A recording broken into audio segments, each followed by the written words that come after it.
सुंदरवन नाम के एक जंगल में टूनी नाम की एक चिड़िया रहती थी। टूनी चिड़िया बहुत समझदार थी। सारे पक्षी उसकी समझदारी के गुण गाया करते थे। एक दिन टूनी चिड़िया अपने घर में बैठी कुछ सोच रही थी। क्यों ना मैं सब पक्षियों की एक दावत रखूं? कितने दिन हो गए हैं हम सब ने साथ में मिलकर भोजन नहीं खाया है।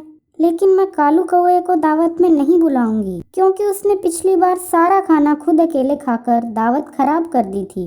बेचारे सब पक्षियों को भूखे ही वापस लौटना पड़ा था। जंगल के बड़े मैदान में हर शाम को सभी पक्षी इकट्ठे बैठने और बातें करने आया करते थे। टूनी उसी समय उन सभी को दावत के लिए न्योता देने पहुंचती है। भाइयों और बहनों, मैं आप सबको दावत के लिए न्योता देने आई हूँ। आप सब कल शाम को मेरे घर पहुँच जाना। अरे वाह टूनी, बहुत अच्छा किया जो तूने दावत रखी। हम जरूर आएंगे, लेकिन तू उस कालू कौवे को दावत में नहीं बुलाएगी। हम नहीं चाहते कि इस बार भी हमें भूखे रहना पड़े। हाँ, अगर वो कालू कौवा दावत में आ रहा है तो मैं नहीं आऊँगा।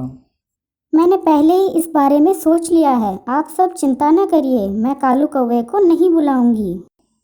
टूनी के कहने पर सभी पक्षी दावत में आने के लिए राजी हो जाते हैं। इसी समय वहां से निकल रहा कालू कौवा पक्षियों की सारी बातें सुन लेता है। अच्छा, तो टूनी के घर दावत है और कोई भी मुझे बुलाना नहीं चाहता।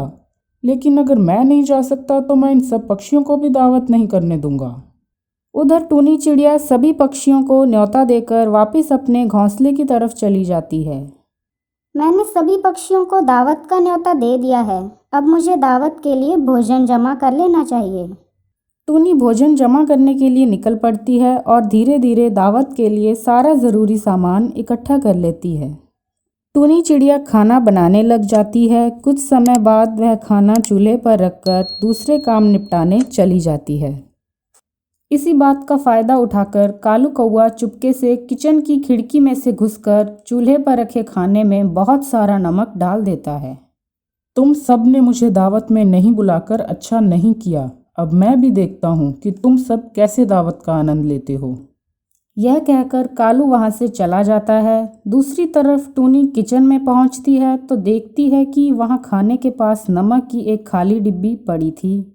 टूनी खाना चखकर देखती है तो हैरान हो जाती है, क्योंकि खाने में नमक बहुत ज़्यादा था। खाने में नमक तो बहुत ज़्यादा है। पक्का ये उस कालू कौवे ने किया है। टूनी कुछ सोचती है और उसे उसकी दादी का एक नुस्खा दिमाग में आता है। वह आटे की कुछ गोलियां बनाकर खाने के अंदर डाल देती है। अब ये आटे की गोलियां ज़्यादा नमक को सोख लेंगी और खाने में नमक सही हो जाएगा।